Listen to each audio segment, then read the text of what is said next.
A mother, two children, 10 seconds to decide which one lives. This isn't some writer's twisted imagination.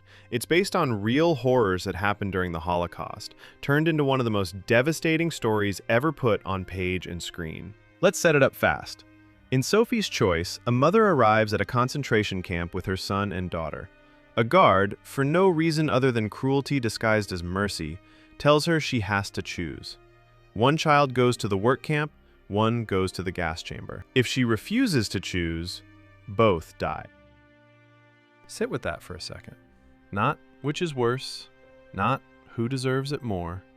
There's no version of this where she wins. There's only a version where she has to live the rest of her life knowing she picked. So here's the real question. If you were standing there with 10 seconds on the clock and a guard waiting, could you actually choose? Most people, when I ask this, say something like, I'd refuse, I'd make them choose, or I'd fight, or I'd sacrifice myself instead. And look, I get why you'd want to believe that about yourself. But the guard already told her that's not on the table. Refusing doesn't save anyone. It just guarantees both die instead of one. So the real question isn't whether you'd be brave. It's whether you'd let both your children die because you couldn't bring yourself to choose. Or whether you'd make the impossible choice, knowing you'd have to carry it for the rest of your life. Here's what gets me about this scenario more than almost any other on this list. In most what would you do situations, there's some version of the right answer, even if it's a hard one. This one doesn't have that. Choosing is monstrous. Not choosing is also monstrous. It just wears a different face. That's what makes it different from something like a trolley problem.